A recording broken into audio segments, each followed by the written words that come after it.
టెక్నాలజీతో నిత్యం పరిగెట్టాల్సిందే. ఆగిపోతే ఏమవుతుంది? మనం ఆగాం కదా అని తన పరుగు ఆపదు, మనని తొక్కుకుంటూ ముందుకు పోతుంది.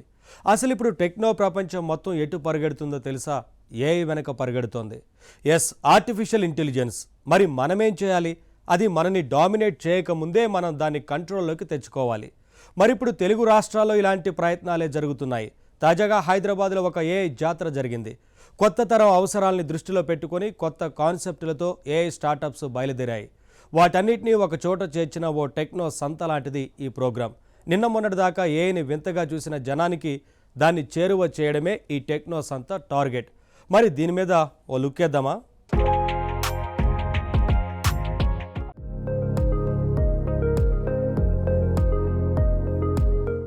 రీసెంట్ గా హైదరాబాద్ లో జరిగిన ఏఐ గ్లోబల్ సమ్మిట్ లో ఎన్నో కొత్త కంపెనీలు సరికొత్త ఆలోచనలతో ముందుకొచ్చాయి. ఎంతో గ్రాండ్ గా జరిగిన ఈవెంట్ లో ఈ కంపెనీలన్నీ తమ స్టాల్స్ లో వివిధ కాన్సెప్టుల్ని ప్రదర్శించాయి. ఏఐ టెక్నాలజీ పట్ల జనానికి అవగాహన కల్పించాయి. ఫర్ ఎగ్జాంపుల్, ఇక్కడ వీళ్ళు ప్రదర్శించిన కొన్ని ఇన్నోవేటివ్ ఐడియాలని తెలుసుకుందాం. ఆఫీస్ కు వచ్చినప్పుడు ఎంప్లాయ్ అటెండెన్స్ ని నోట్ చేసే బయోమెట్రిక్స్ టూల్స్ గురించి మనకి తెలుసు. అయితే ఉద్యోగి అయినా స్టూడెంట్ అయినా ఒక సంస్థలో చేరిన నాటి నుంచి మళ్ళీ అక్కడి నుంచి తిరిగి వెళ్లే వరకు అతని వివరాలన్నింటినీ ఓ క్రమ పద్ధతిలో నోట్ చేసి పెడితే అది ఎంతో ప్రయోజనకరం. ఇందువల్ల కెరియర్ పరంగా ఒక ఓవరాల్ అవగాహన ఏర్పడే అవకాశం ఉంటుంది. అలాంటి ఏఐ టూల్స్ కి కొందరు రూపకల్పన చేస్తున్నారు. డేటా పరమైన అనాలిసిస్ లో ఏఐ పవర్ఫుల్ గా పనిచేస్తోందని వేరే చెప్పాల్సిన పని లేదు. మా ప్రోడక్ట్ పేరు స్ప్రైపుల్ హెచ్ఆర్ అండి.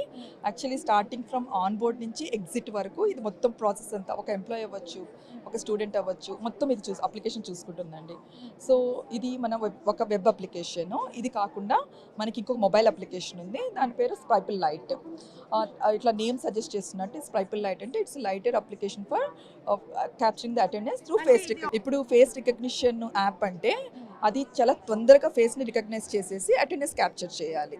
దాంట్లో మనం ఏం చేసామంటే కొన్ని ఏఐ లైబ్రరీస్ని ఇంప్లిమెంట్ చేసాము. సో ఏఐ లైబ్రరీస్ని ఇంప్లిమెంట్ చేసినందువల్ల ఏమవుతుంది, within 1 or 2 seconds attendance capture అయిపోతుంది.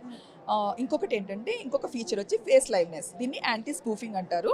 ఇక్కడ డిఫరెంట్ మోడల్స్ యూజ్ చేసి మెషిన్ లెర్నింగ్ లో మనం దాని మీద కూడా వర్క్ చేసాము. భూమి లోపలి పొరల్లో ఉన్న గనుల్ని అన్వేషించడంలో కూడా ఏఐ టెక్నాలజీ ఉపయోగపడబోతోంది. భూగర్భ అన్వేషణలో ఉపయోగపడే అనేక రకాల ఏఐ ఆల్గారిథమ్స్ ని కొన్ని స్టార్టప్స్ క్రియేట్ చేశాయి. ఫలితంగా ఇలాంటి పరిశోధనలు వేగవంతం కాబోతున్నాయి. So last 2 years onwards we are applying AI techniques to mineral exploration. But the concept is whatever the existing mine minerals deposits are there, by using that data set, ఆ data set ని వాడి మేము AI algorithms వాడి మేము ప్రాస్పెక్టివిటీ maps ready చేస్తాము. అంటే ఉన్న డేటాని ఎలా వాడాలి, మల్టిపుల్ డేటా సెట్స్ ఉంటాయి ఇక్కడ. ఈ డేటా సెట్స్ ఉంటాయి, మల్టిపుల్ డేటా సెట్స్. ఇవన్నీ గ్రావిటీ, మ్యాగ్నెటిక్, రేడియోమెట్రిక్ డేటా, జియోమార్ఫల్, ఈ డేటా సెట్స్ని లేయర్స్ చేసేసి కొన్ని అల్గారిథమ్స్ మేము పైథాన్ ప్రోగ్రాంలో డెవలప్ చేసాం. పైథాన్ ప్రోగ్రామ్ వాడి మేము ఇవన్నీ చేసాక తర్వాత ప్రాస్పెక్టివిటీ మ్యాప్ చేస్తాం. ఇవన్నీ ఎగ్జిస్టింగ్ మైన్స్. ఇవి ఒక డేటా సెట్ తీసుకుంది, రాజస్థాన్ డేటా. ఇవి ఎగ్జిస్టింగ్ మైన్స్. ఇవి ఎగ్జిస్టింగ్ మైన్స్ డేటా వాడి మేము ప్రిడిక్టెడ్ మ్యాప్ చేస్తాం. ఇక్కడ ఉంది చూడండి. గనుల అన్వేషణలోనే కాదు, నదుల క్లీనింగ్ లో కూడా ఆర్టిఫిషియల్ ఇంటెలిజెన్స్ ని ఉపయోగించవచ్చు అంటూ మరికొన్ని స్టార్టప్స్ ముందుకొచ్చాయి. సో మా కాన్సెప్ట్ వచ్చి మూసీ రివర్ని ఎలా క్లీన్ చేసి డెవలప్ చేయొచ్చో మా ప్రాజెక్ట్. అండ్ దీంట్లో ఏఐ ఎలా ఇన్కార్పొరేట్ అవుతుంది అనేది మా కాన్సెప్ట్. బేసిక్గా cleaning, development and management, how we can incorporate AI in that is our concept, and we've suggested some solutions on that. And with the రవిగాంచనిచో కవిగాంచును అని అంటారు. అంటే సూర్యుడు చూడలేని చోటికి కూడా కవి తన ఊహ శక్తితో వెళ్ళగలడు అని అర్థం. ఇప్పుడు డ్రోన్లు అలాంటివే. అవి మనం వెళ్ళలేని ఎత్తులకి వెళ్ళగలుగుతున్నాయి. మామూలు కెమెరాలతో షూట్ చేయలేని వాటిని కూడా షూట్ చేస్తున్నాయి. ఇక అమెజాన్ లాంటి పెద్ద సంస్థలైతే వస్తువుల డెలివరీ కోసం కూడా డ్రోన్లని యూజ్ చేస్తున్నాయి. అయితే ఎంత గొప్ప డ్రోన్ అయినా దాన్ని నడపాల్సిందే మనమే. కానీ దాంట్లో ఏఐ టెక్నాలజీ జత చేయగలిగితే వాటి పనితీరే మారిపోతున్నాయి అంటున్నాయి కొన్ని స్టార్టప్ కంపెనీలు. టిపికల్ డ్రోన్స్ రిమోట్ కంట్రోల్తో ఆపరేట్ అవుతాయి. సో ఎక్కడికి వెళ్ళమంటే అక్కడికి వెళ్తాయి అంతా. బట్ మాదేమంటే విజన్ ఉంటుంది, కంప్యూటర్ విజన్. అది బై ఆబ్జెక్ట్ని చూసి దానికి అదే ఇంటెలిజెన్స్ని కూడా పెట్టున్నాము. ఆ ఇంటెలిజెన్స్ బట్టి ఎక్కడ అవసరం అవుతుందో, ఏ పని చేయాలో అన్నది పని చేసి వస్తుంది మనకి. ఫర్ ఎగ్జాంపుల్, ఇప్పుడు మీకు చెప్పినప్పుడు విజయవాడలో ఫ్లడ్స్లో కొంతమందికి ఎక్కువ ఫుడ్ దొరుకుతుంది, కొన్ని ప్లేసెస్లో ఫుడ్ లేదు.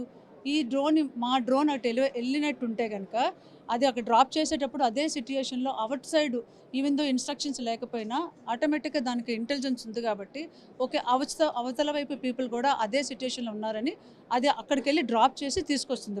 అది ఒక్కడ డ్రోన్ అనే కాదు, వేర్ హౌసెస్లోని ఎనీ ల్యాండ్ బేస్డ్ హెల్త్ కేర్లోని వాటర్ బాడీస్లోని ఇప్పుడు ట్రాష్ క్లీనింగ్ ఉంటుంది బోట్స్లోని, అది చాలా పెద్ద length of the river is చాలా పెద్దది, డేస్ అవుతుంది తీసుకోవడానికి. With my technology with in 2 daysలో entire 8 kilometers 10 kilometers whatever the river sizes can be cleaned. అంటే అది ఆబ్జెక్ట్ని చూసి ఒక చెత్త ప్లాస్టిక్ బాటిల్ ఉంది, కోక్ క్యాన్ ఉంది, అది చెత్త అని మనం అంతా కోడ్ పెడతాం కాబట్టి అది ఆటోమేటిక్గా థ్రష్ చేసుకుని బోట్ని మూవ్ చేసుకుని అది క్లీన్ చేసేస్తుంది. ఇప్పుడు చాలా మంది తమ చేతిలోని డిజిటల్ డివైస్ ని హెల్త్ అవసరాలకు కూడా యూజ్ చేస్తున్నారు. స్లీప్, హార్ట్ బీట్ లాంటివి మానిటర్ చేయడానికి వేరబుల్ డివైజెస్ ఉన్నాయి.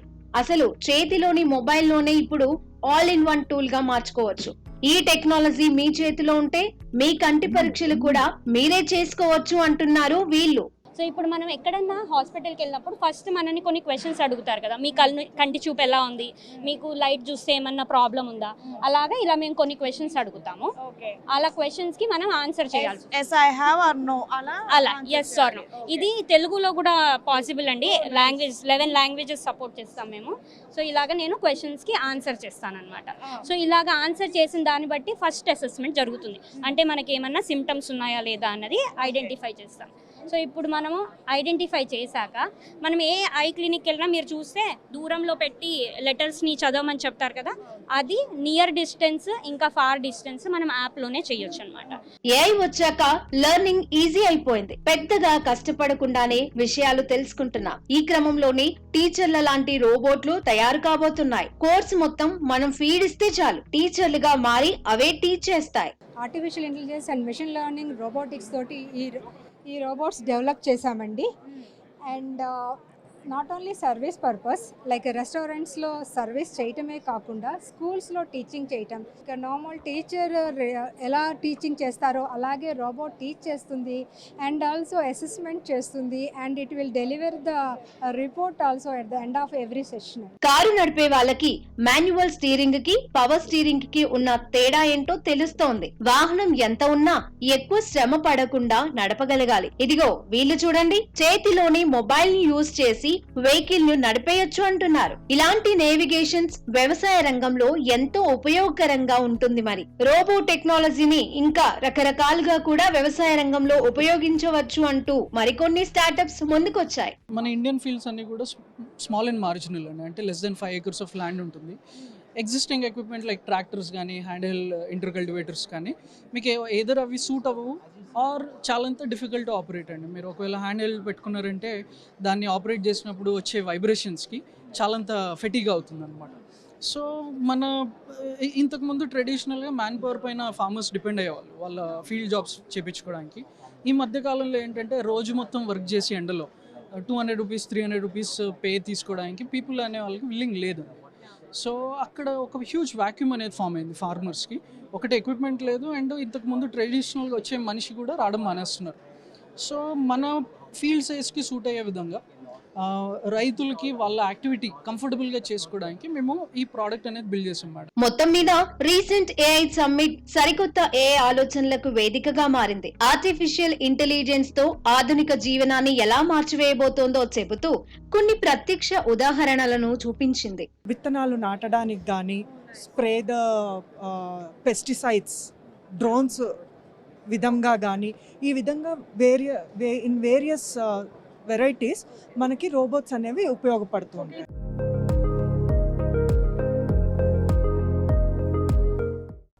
ఉపవాసం అదేనండి ఫాస్టింగ్. అది చేస్తే పుణ్యం, దాంతోపాటు ఆరోగ్యం బోనస్ అని కూడా అంటూ ఉంటారు.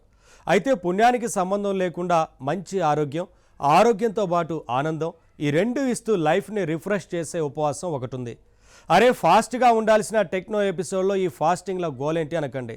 మనం ఇక్కడ చెప్పుకునేది ఫాస్టింగ్ గురించి కాదు, ఈ ఫాస్టింగ్ గురించి. టెక్నో రంగంలో గాడ్జెట్స్ కన్నా క్రేజీగా దూసుకుపోతున్న ట్రెండ్ ఇది. మరి దీని గురించి తెలుసుకోకపోతే ఎలా?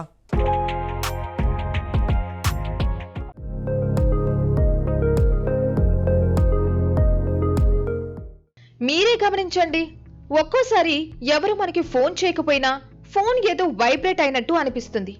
ఏ నోటిఫికేషన్ రాకపోయినా కూడా వచ్చిందేమో అన్న అనుమానం వస్తుంటుంది. ఇక యూట్యూబ్ ఛానల్ నడిపే వాళ్ళకైతే ఎప్పుడు ఎన్ని వ్యూస్ పెరిగాయో అంటూ క్షణం చెక్ చేసుకోవడం ఓ అలవాటైపోతుంది. ఇలాగే ఫేస్బుక్ లైక్లు, ఇన్స్టాగ్రామ్ లైక్ల విషయం కూడా జస్ట్ అప్పుడే చెక్ చేసినా సరే మళ్ళీ అంతలోనే ఇంకోసారి చెక్ చేస్తుంటారు. నిజానికి ఇవన్నీ అర్థం లేని పనులు. ఇవన్నీ టైం వేస్ట్ చేయడమే కాదు, యాంగ్జైటీ కూడా పెంచుతూ మనల్ని డిజిటల్ బానిసలుగా మారుస్తాయి. ఒక రకంగా చెప్పాలంటే ఇవన్నీ ఈ డిజిటల్ యుగంలో మనకి పట్టుకున్న మానసిక వ్యాధుల్లాంటివి. అతిగా డిజిటల్ డివైస్ యూజ్ చేయడం వల్ల ఏం జరుగుతుంది? శారీరక పరమైన నీరసం రావడం మాత్రమే కాదు, మానసిక ఆరోగ్యపరమైన సమస్యలు కూడా పుట్టుకొస్తాయి. అందుకే ఇప్పుడు ఈ ఫాస్టింగ్ అన్నది అందరికీ తప్పనిసరి అంటున్నారు ఎక్స్పర్ట్స్.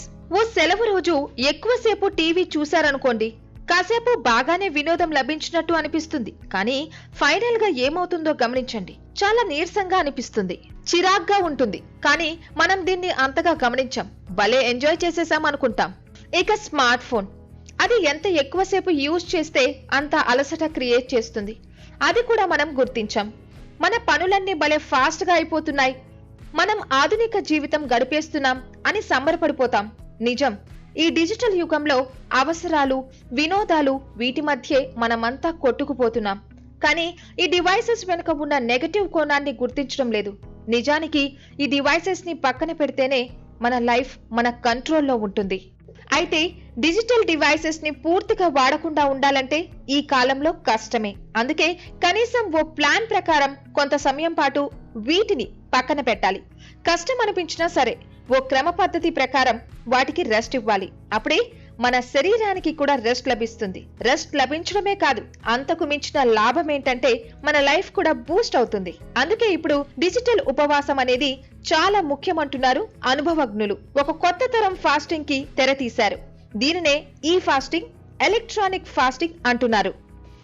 రాత్రిపూట కొన్ని గంటల పాటు ఫోన్ ఆఫ్ చేస్తారు కొందరు అది చేయరనుకోండి, గంటల పాటు కాదు, 2-3 రోజుల పాటు ఫోన్ ఆఫ్ చేసి చూడండి.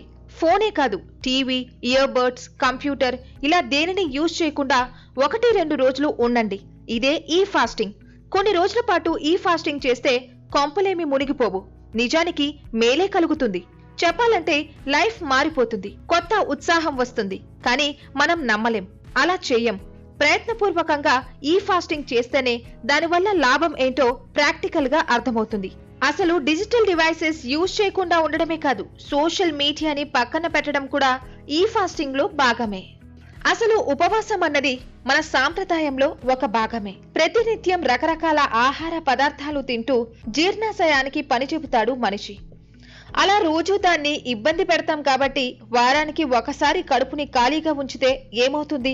మొత్తం జీర్ణ వ్యవస్థ రీసెట్ అయ్యి ఆ తర్వాత మరింత పవర్ఫుల్ గా పనిచేస్తుంది. ఇది ఒక ప్రాక్టికల్ సత్యం. మరి ఇదే విధానాన్ని డిజిటల్ లైఫ్ కి కూడా మనం అప్లై చేయాలి. ఈ ఆధునిక ఉపవాసం అవసరం అందరికీ ఉంది. ఇప్పుడు మీరే గమనించండి, ఉదయం లేచినప్పటి నుంచి మనం ఎలక్ట్రానిక్ డివైసెస్ తోనే కాలం గడుపుతున్నాం. స్మార్ట్ టీవీలు, స్మార్ట్ ఫోన్లు, ఇయర్ బడ్స్ ఇవన్నీ కాకుండా వర్క్ అవసరాల కోసం కంప్యూటర్లు, ల్యాప్టాప్లు ఇలా ఎన్నెన్నో వాడుతున్నాం. ఇక స్మార్ట్ ఫోన్ అయితే అది మన శరీరంలో ఒక భాగమే అయిపోయినట్టు ప్రవర్తిస్తున్నాం. ఎక్కడికైనా వెళ్ళినప్పుడు మనతో పాటు మన స్మార్ట్ ఫోన్ తెచ్చుకోవడం మర్చిపోతే ఏదో ప్రపంచమే తలకిందులు అయిపోయినట్టు ఫీల్ అయిపోతున్నాం. ఈ మధ్య ఇయర్ బడ్స్ విషయంలో కూడా ఇదే విధంగా చాలా మంది యాంగ్జైటీ ఫీల్ అవుతున్నారు. మరి ఇన్ని రకాలుగా, ఇన్ని విధాలుగా మనల్ని, మన జీవితాన్ని శాసిస్తున్న డిజిటల్ డివైసెస్ కి మనం బానిసలుగా ఉండిపోవాల్సిందేనా? అవసరం లేదు. మనల్ని మనం అదుపులో పెట్టుకొని ఎంత యూజ్ చేయాలో అంత మాత్రమే యూజ్ చేసి చూడండి. అవి మనకి మరింత బాగా ఉపయోగపడతాయని అర్థమవుతుంది. అసలు ఈ ఫాస్టింగ్ అన్నది ఎందుకు అవసరం? డిజిటల్ డివైసెస్ వల్ల కలుగుతున్న చెడ్డ పరిణామాలే దీన్ని అత్యవసరం చేస్తున్నాయి. ఇప్పుడు ఈ కాలంలో డిజిటల్ డివైసెస్ వాడకం వల్ల మనుషులు ముఖ్యంగా మిస్ అవుతున్న విషయం ఏంటో తెలుసా? మైండ్ఫుల్నెస్ మిస్ అవ్వడం అంటే ఏమిటి? మన చుట్టూ ఏం జరుగుతుందో సరిగ్గా గమనించకపోవడం, పరిసరాలను గుర్తించకుండా ఏదో ఊహాలోకంలో విహారించడం. దీన్నే మనం పరధ్యానంగా ఉండడం అంటాం. ఫర్ ఎగ్జాంపుల్, ఎప్పటినుంచో కలవని ఫ్రెండ్స్ అందరూ కలిశారు. ఒక రెస్టారెంట్ కి వెళ్లారనుకుందాం. తీరా వెళ్లి ఫుడ్ ఆర్డర్ ఇచ్చిన తర్వాత సరదాగా కబుర్లు చెప్పుకోవడం మానేసి ఎవరి ఫోన్లో వాళ్ళు ఎవరెవరితోనో మాట్లాడుతూ ఉంటే ఇక వాళ్ళంతా కలిసి ప్రయోజనం ఏముంది? డిజిటల్ డివైసెస్ మనల్ని ఒక వర్చువల్ ప్రపంచంలోకి తీసుకుపోయి నిజమైన లైఫ్ కి క్రమంగా దూరం చేస్తున్నాయి. ఇది కేవలం ఒక చిన్న ఉదాహరణ మాత్రమే. మనం నలుగురు స్నేహితుల మధ్య, బంధువుల మధ్య ఉన్నప్పుడు ఏం చేయాలి? ప్రాక్టికల్ గా వారితో గడపాలి.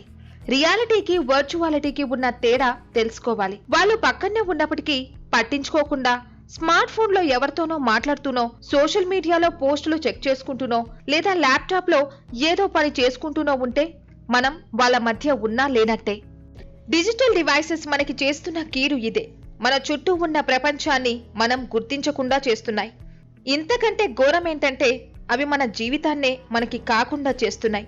అవును, డిజిటల్ డివైసెస్ యూజ్ చేస్తున్నప్పుడు మనల్ని మనం మర్చిపోతాం. ఉదాహరణకి అదే రెస్టారెంట్లో మనం మనకు నచ్చిన ఫుడ్ ఆర్డర్ ఇచ్చి తింటున్నప్పుడు ఏదైనా కాల్ వచ్చినా, సోషల్ మీడియా చెక్ చేసుకుంటున్నా మనం ఏం తింటున్నాం అన్నది మనమే గమనించాం. ఏదో తినేస్తూ ఉంటాం అంతే. మైండ్ఫుల్నెస్ లేకపోవడం అంటే ఇదే. మైండ్ఫుల్నెస్ మిస్ అయితే లైఫే మిస్ అయిపోతాం. మన జీవితాన్ని అనుభవిస్తున్నాం అనుకుంటాం, నిజానికి ఏది ఎంజాయ్ చేయలేం. ఇంతలో లైఫ్ అయిపోతుంది. మరి మైండ్ఫుల్నెస్ ని కంట్రోల్లోకి తెచ్చుకుంటేనే మన లైఫ్ మనం అనుభవించగలం. ఇందుకు సరైన పరిష్కారం ఈ ఫాస్టింగ్.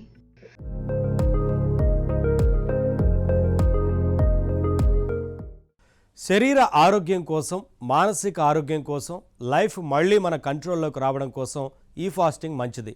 ఓకే, మీరు ఈ ఫాస్టింగ్ చేయాలని నిర్ణయించుకున్నారనుకోండి, గుడ్. మరి దాన్ని ఎలా ప్రారంభించాలి? ఒక్కసారిగా స్ట్రిక్ట్గా ఈ ఫాస్టింగ్ మొదలు పెట్టేయాలంటే చాలామందికి ఇబ్బందిగా అనిపించవచ్చు. అవును, మరి మనం వాడే డిజిటల్ డివైజెస్ అన్నిటినీ ఆఫ్ చేసేసి, సోషల్ మీడియా అకౌంట్స్ అన్నీ క్లోజ్ చేసేసి డిజిటల్ ప్రపంచానికి పూర్తిగా దూరంగా బతుకుతాను అనడం కష్టమే కదా, అందరికీ సాధ్యం కాదు కదా. మరేం చేయాలి?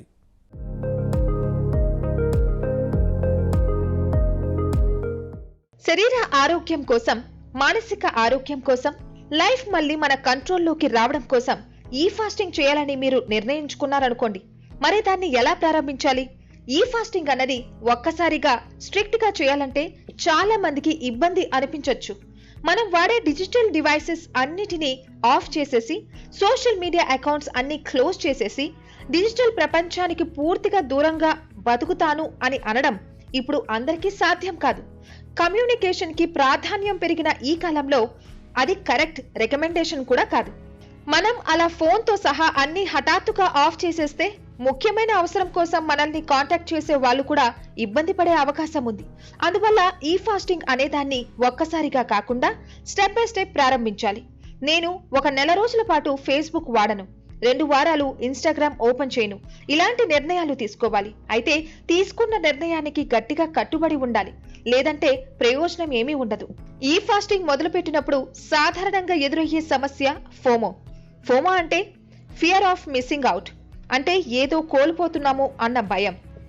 ఉదాహరణకి మనం 4 రోజుల పాటు ఫేస్బుక్ అకౌంట్ ఓపెన్ చేయలేదనుకోండి, అయ్య బాబోయ్ ఈ టైంలో ఫేస్బుక్ లో ఎవరెవరు ఏమేం పోస్ట్ చేస్తున్నారు, మనం ఏ అద్భుతాలు మిస్ అయిపోతున్నామో అనే ఆందోళన ఉంటుంది చాలా మందికి. కానీ నిజానికి ప్రాక్టికల్ గా ఈ ఫాస్టింగ్ మొదలుపెట్టి సక్సెస్ అయితే తెలుస్తుంది ఈ భయానికి అర్థం ఏమీ లేదని. మనం ఒక సోషల్ మీడియా అకౌంట్ కి కొంతకాలం పాటు రెస్ట్ ఇచ్చి ఎప్పుడో ఒక నెల రోజుల తర్వాతో 2 నెలల తర్వాతో దానిని ఓపెన్ చేశామనుకోండి, ప్రమాదం ఏమీ లేదు. అక్కడ మనం మిస్ అయిపోయింది కూడా ఏమీ ఉండదు. మహా అయితే ఒక 2-3 ఇంట్రెస్టింగ్ పోస్టులు ఉంటాయేమో, నిజానికి అవి మిస్ అయినా కొంప మునిగిపోయేది ఏమీ లేదు. ఫిలాసఫికల్ గా చెప్పాలంటే ఇదంతా మన మనసు చేసే ఆందోళనే తప్ప మనం ఉన్నా లేకపోయినా ప్రపంచం హాయిగా నడిచిపోతుంది. కానీ సోషల్ మీడియా అకౌంట్ వాడకపోతే మనం ఏం మిస్ అయిపోతామో, మనల్ని జనం మిస్ అయిపోతున్నారేమో అనే ఈ పిచ్చి భయమే మనల్ని సోషల్ మీడియాకి బానిసగా మారుస్తుంది. ఈ విషయం అర్థమైతే మన జీవితంలో మనదైన అతి విలువైన సమయాన్ని మనం కాపాడుకోగలుగుతాం. ఇక ఈ ఫాస్టింగ్ చేస్తున్న వాళ్ళలో మరో ఆందోళన కనిపిస్తూ ఉంటుంది.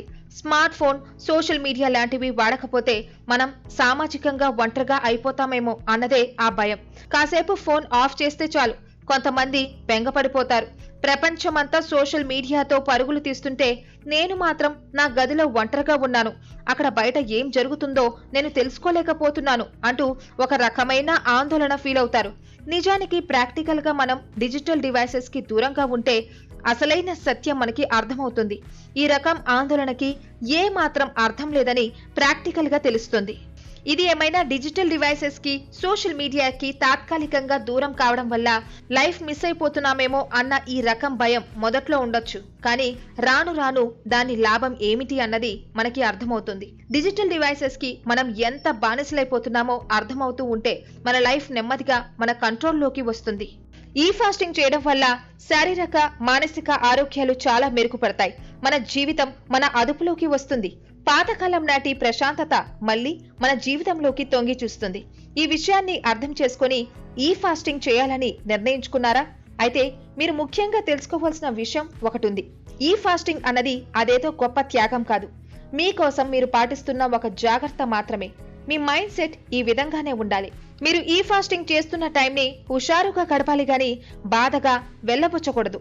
నేను ఈ ఫాస్టింగ్ చేస్తున్నా, ఫోన్ ఆఫ్ చేసా, ఫేస్బుక్ చూడట్లేదు, ఇన్స్టాగ్రామ్ చూడట్లేదు అంటూ ఏదో మహా త్యాగం చేసినట్టు, ఏదో కోల్పోతున్నట్టు ఫీల్ అవ్వకూడదు. నిజానికి ఈ ఫాస్టింగ్ టైం అన్నది మన జీవితంలో మనకు మనం ఇచ్చుకున్న మంచి అవకాశం. ఆ సమయం చాలా విలువైనది. ఆ టైంలో మన జీవితం గురించి ఆలోచించాలి. అంతేగాని మళ్ళీ సోషల్ మీడియా పోస్టుల గురించో, మిస్ అవుతున్న ఫోన్ కాల్స్ గురించో ఆలోచిస్తే ఈ ఫాస్టింగ్ వేస్ట్. ఆ టైంలో ఇతర పనుల్లో బిజీ అవ్వాలి. ముఖ్యంగా శారీరక వ్యాయామం చేయడం, ప్రకృతితో గడపడం బెస్ట్ ఆల్టర్నేటివ్స్ అని చెబుతున్నారు ఎక్స్పర్ట్స్. దీనివల్ల లైఫ్ మీద మంచి గ్రిప్ వస్తుంది. ఈ ఫాస్టింగ్ చేయాలనుకున్న వాళ్ళు దాన్ని క్రమబద్ధంగా ప్రారంభించాలి. వీలైన కొన్ని షెడ్యూల్స్ పెట్టుకోవాలి. ఆ నిర్దిష్ట సమయంలో మీ డిజిటల్ జీవితానికి పాజ్ ఇవ్వాలి. ప్రతి వారంలోనూ ఇన్ని గంటల పాటు లేదా ప్రతి నెలలో ఇన్ని రోజుల పాటు డిజిటల్ ప్రపంచానికి దూరంగా ఉండాలి అని డిసైడ్ చేసుకోవాలి. ఒకసారిగా డిసైడ్ చేసుకున్నాక ఎట్టి పరిస్థితుల్లోనూ దాన్ని పాటించాలి. అప్పుడే ఈ ఫాస్టింగ్ వల్ల అసలైన ప్రయోజనం దక్కుతుంది. అయితే మనం ఈ ఫాస్టింగ్ చేయాలని నిర్ణయించుకున్నప్పుడు మనం ఏ టైంలో డిజిటల్ డివైసెస్ కి దూరంగా ఉండబోతున్నామో ఆ షెడ్యూల్ టైమ్స్ ని ఇతరులకు కూడా తెలియజేయడం మంచిది. ఇందువల్ల చాలా లాభాలున్నాయి. మన షెడ్యూల్ ముందే తెలిస్తే ఎవరు మనల్ని డిస్టర్బ్ చేయకుండా ఉంటారు. ఇలా ప్రీ ప్లాన్డ్ గా ఉంటే ఆఫీస్ అవసరాలన్నిటికీ కూడా ఇబ్బంది కలగకుండా ఉంటుంది. అంతేకాకుండా అన్నిటికంటే ముఖ్యమైన లాభం ఏంటంటే మీరు మీ ఈ ఫాస్టింగ్ షెడ్యూల్ ని ఇతరులకి రివీల్ చేసినప్పుడు మీరు దాన్ని ఖచ్చితంగా పాటిస్తారు. ఇదిగో ఈ టైం నుంచి ఈ టైం వరకు నేను ఫోన్ వాడను అని గొప్పగా నలుగురికి చెప్పి తీరా ఆ టైంలో మీరు ఫోన్ ఎత్తారనుకోండి, అది మీకే అవమానం అవుతుంది. కాబట్టి ఇలా మీ షెడ్యూల్ ని పరిచయస్తులకి రివీల్ చేసినప్పుడు మీరు మరింత స్ట్రిక్ట్ గా ఈ ఫాస్టింగ్ చేసే అవకాశం ఉంటుంది. మరి ప్రయత్నించి చూడండి. ఈ ఫాస్టింగ్ వల్ల ఏదో మిస్ అయిపోతామో అని భయపడకండి. ఈ ఫాస్టింగ్ వల్ల లాభపడిన వారే తప్ప ఇంతవరకు నష్టపోయిన వారు ఎవ్వరూ లేరు. సిన్సియర్ గా ఈ ఫాస్టింగ్ మొదలు పెడితేనే ఈ నిజం మీకు ప్రాక్టికల్ గా అర్థమవుతుంది. Try it.